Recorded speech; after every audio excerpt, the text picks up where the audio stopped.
ကင်မရာကနေဖြစ်ဖြစ်ဂိမ်းဆက်ကနေပဲဖြစ်ဖြစ်ဗီဒီယိုတွေကိုကွန်ပျူတာနဲ့တိုက်ရိုက်အထည်ချင်းစီပေါက်ဖူလားအဲ့လိုမျိုးလုပ်ချင်တဲ့အခါအရန်သုံးဝင်တဲ့ PC သေးသေးလေးတစ်ခုအကြောင်းတင်ပြောပြပေးသွားမှာပါကဲဒါဆိုရင်ဒီ PC လေးကဘာလဲဆိုတာကိုပဲတင်းပြီးဖြိုလိုက်ကြအောင်တည့်ရနမဲအတိုင်းပဲပေါ့ USB HDMI capture adapter ဆိုတာတကယ်တော့ဘာကြီးလဲရှင်းလေးပဲကိုကွန်ပျူတာမှာမပါလာရဲ့ HDMI input port တစ်ခုကိုအပြင်ကနေလာတက်ပေးလိုက်တယ်လို့ပါပဲဆိုတော့သူကဗီဒီယိုထွက်တဲ့ PC နဲ့ကိုကွန်ပျူတာကြားမှာတရားတစ်စင်းလို့ချိတ်ဆက်ပေးတဲ့အရာပေါ့ဟုတ်ပြီဒီ PC ကကွန်ပျူတာသုံးတဲ့သူတော်တော်များများကြိုရရတဲ့ဘလို့ပြဿနာကြီးတစ်ခုကိုဖြေရှင်းပေးတာလဲဆိုတာကိုဆက်ကြည့်ရအောင်ကွန်ပျူတာတွေမှာလေအများဆုံးသိရတာက HDMI output ပေါ့အဲ့ဒါကဘာလို့တာလဲဆိုတော့ကွန်ပျူတာတွေက image တွေကို TV တို့ monitor တို့ပေါ်မှာတွားပြဖို့အပင်ကိုထုတ်ပေးတာဒါပေမဲ့ပြဿနာကကင်မရာတို့ game set တို့ကလာတဲ့ဗီဒီယိုတွေကိုကွန်ပျူတာနဲ့တွင်းချင်တဲ့အခါလိုအပ်တဲ့ HDMI input port ကချတော့ကွန်ပျူတာများစုမှာပါကုန်မပါတော့အဲ့ဒီမှာတင်ပြဿနာကစတာပဲထုံးရတာကတော့တကယ်ကိုလွယ်လုံးလို့အောင်တော်သွားလိမ့်မယ်အစ်စ်တွေကရိုးရှိနေတာပဲပထမဆုံးကိုယ့်ရဲ့ကင်မရာလို HDMI PC ကိုဒီ adapter မှာထိုးလိုက်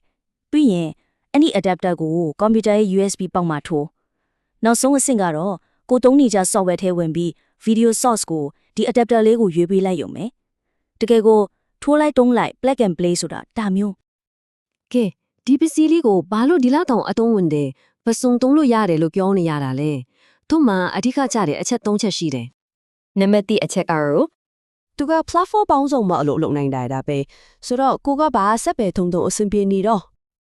Windows သမားလား Mac သမားလားဒါမှမဟုတ် Android phone နဲ့တောင်သုံးကျင်တာလားရတယ်ဒီ adapter ကအကုန်လုံးနဲ့အဆင်ပြေတယ်အဲ့တော့ကိုစင်းနဲ့ကြိုက်ပါမလားဆိုတာမျိုးခေါင်းစားနေစရာမလိုတော့ဘူးဒုတိယအချက်ကတော့အထူးသဖြင့် live stream လွှင့်တဲ့သူတွေ game ဆိုတာကို stream လုပ်တဲ့သူတွေတဲ့အရန်အရေးကြီးတဲ့အချက်တစ်ခုပဲအဲ့ဒါကဘာလဲဆိုတော့ low latency တဲ့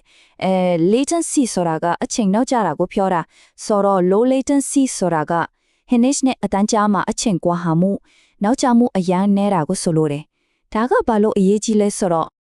low latency ကဟင်းရင်းနဲ့တန်ကိုတက်ပြန်လေးလို့ဖိနေအောင်ထိန်းပေးထားတာအဲ့တော့ကွန်မြူနီနေရတဲ့ဟင်းရင်းနဲ့ကြားနေရတဲ့အတန်တခြားစီဖိနေတဲ့စိတ်ညစ်စရာအဖြူမျိုးတွေမကြုံရတော့ဘူးပေါ့တကယ်တော့ millisecond ပိုင်းလောက်နေနောက်ကျတာမျိုးဆိုတတိတောင်ထားမိမှာမဟုတ်ဘူးတကယ်လို့မရလို့ဖြစ်ခဲ့ရင်တောင် software ထဲမှာအတန်ကိုနည်းနည်းလေးပြန်ညှိတယ်လို့ရသေးတယ်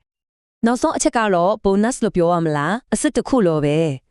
ဒီ adapter ကို Digit Plug and Play စစ်ဖြစ်သွားစေတဲ့အချက်တွေသူ့ကိုဘာလို့ plug and play စစ်လို့ပြောနေတာလဲဆိုတော့အကြောင်းရင်းတစ်ခုရှိတယ်တစ်ခုက driver ထည့်စရာမလိုဘူးဟိုရင်ငါလို့ CD ခွေးတွေ USB stick တဲ့နဲ့ driver လိုက်ရှာထည့်နေရတဲ့ဒုထတွေမရှိတော့ဘူး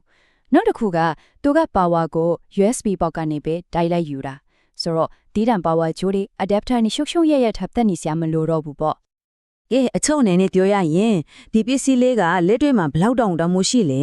ဘလို့အခြေအနေတွေမှာအသက်ကင်နိုင်တယ်လဲဆိုတာကိုပြောပြခြင်းပါတယ်ဆိုတော့ဒါကဘယ်သူတွေအတွက်လဲ content တွေ fan ဒီနေတဲ့သူတွေ live stream လုပ်တဲ့သူတွေပြီးတော့ video editing လုပ်တဲ့သူတွေအတွက်ဆိုရင်ဒါဟာမရှိမဖြစ်လက်ဆွဲကောက်ကိရိယာတစ်ခုပဲကျွန်တော်တို့အကိုကလောက်ထားတဲ့ source tag ကစကားတစ်ခွန်းကဒီ adapter ရဲ့တန်ဖိုးကိုအတိချက်ဆုံးဖော်ပြတယ်အဲ့ဒါကဘာလဲဆိုတော့ဒီ PC ကိုခဏခဏတော့လိုချင်မှလိုလိမ့်မယ်ဒါပေမဲ့တကယ်တမ်းလိုအပ်လာပြီဆိုတဲ့အချိန်ကျရင်တော့တန်ဖိုးဖြတ်လို့မရတဲ့အရာတစ်ခုဖြစ်သွားလိမ့်မယ်တဲ့ကဲအခုတော့လိုအပ်တဲ့တန်ထားတဲ့စင်ကတော့ဒီထောက်ပြပါပြီဒီတနာကိုအသုံးပြုပြီးဘလို့အသစ်အဆန်တွေဖန်တီးကြမလဲဆိုတာကတော့ကိုယ့်ရဲ့စိတ်ကူးစိတ်ထန်ပေါ်မှာပဲမူတည်တော်မှာပါပဲ